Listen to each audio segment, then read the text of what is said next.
Have you ever witnessed someone demand the impossible with unshakable confidence?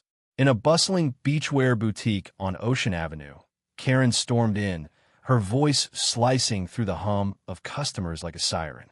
She slammed a crumpled bikini on the counter, its neon pink fabric glaring under the store's fluorescent lights. "This doesn't fit," she barked, her eyes daring the young cashier, Mia, to argue. The line behind her grew restless, but Karen didn't care. She wanted a refund now. The bikini, she claimed, was defective, ill-fitting, and utterly unwearable.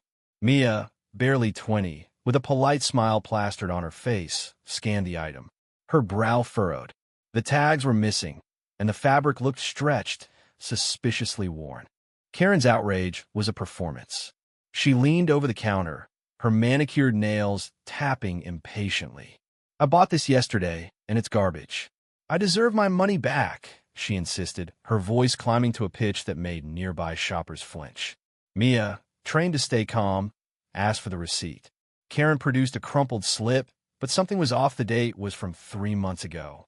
Mia's eyes narrowed, but she kept her tone even. "Ma'am, this purchase was made in April. Our return policy is 30 days. Karen's face reddened. "Are you calling me a liar?" she snapped, her words dripping with venom. The crowd murmured, sensing a storm brewing. What Karen didn't know was that Mia wasn't alone. The store manager, Javier, had been watching from the back. He'd seen this before, customers try to game the system with worn-out returns. But Karen's audacity was next level. Javier stepped forward, his presence commanding yet calm. "Let's take a look," he said, picking up the bikini.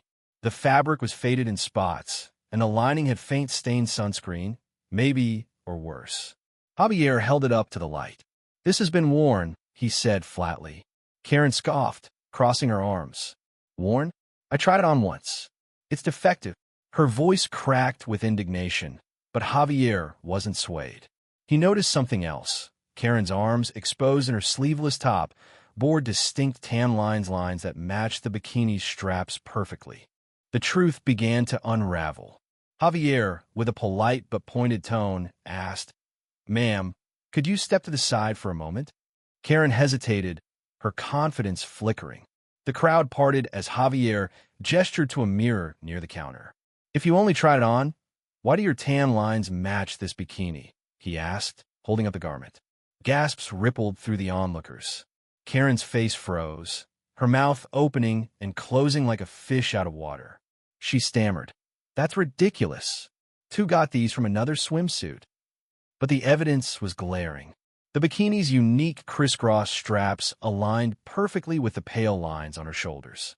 Mia, now emboldened, chimed in, "Ma'am, we've had other customers try this.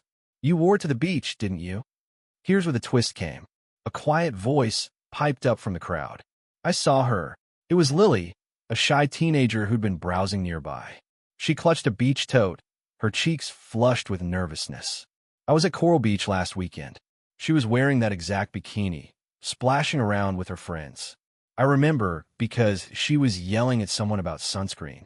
The crowd buzzed, phones already out, recording the drama. Karen's eyes darted to Lily, her expression a mix of fury and panic. "You're lying," she shouted, but her voice wavered. Lily stood her ground, emboldened by the truth. "I'm not. I even took a picture because she was so loud." The confrontation escalated. Javier, now holding the bikini like evidence in a courtroom, turned to Karen. "Ma'am, we can't accept returns on used items. This bikini has clearly been worn extensively." He pointed to the faded fabric, the stretched elastic, and then, with a flourish, held up a security photo from the store system. It showed Karen buying the bikini 3 months ago, smiling as she paid. "You've had this for months," Javier said, his voice steady but firm. "You wore it, and now you're trying to return it for a refund. That's not how this works." The crowd erupted in whispers, some shaking their heads, others stifling laughter. Karen's entitlement was crumbling under the weight of undeniable proof. Karen's defiance cracked. She grabbed the bikini, her hands trembling. "This is outrageous.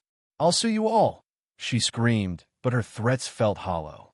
Mia, no longer the timid cashier, stepped forward. "Ma'am, you can leave, or we can call security." The threat was quiet but sharp. Karen's eyes darted around, meeting the stares of customers who now saw her for what she was, a fraud exposed.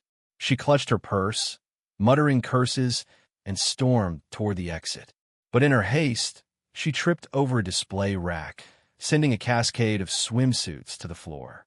The crowd gasped, then burst into laughter.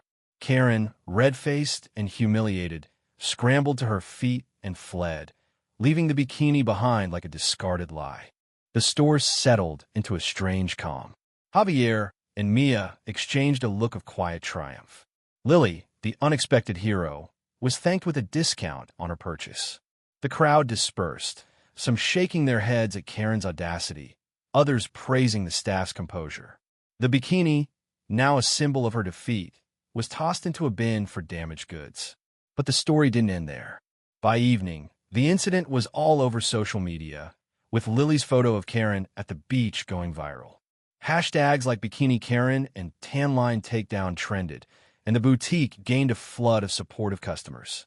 Karen's attempt to scam the store had backfired spectacularly, turning her into a cautionary tale. What lingered wasn't just the drama, but the lesson. Karen's entitlement had blinded her to the consequences of her actions. She thought she could bully her way to a refund, but the truth etched in tan lines and faded fabric caught up with her. Mia, Javier, and even Lily showed that standing up to deceit, no matter how loud or aggressive, could turn the tables. It wasn't just about a bikini. It was about integrity, accountability, and the power of truth in the face of arrogance. What do you think? Was the staff right to call Karen out? Or should they have let it slide to avoid the drama? Share your thoughts.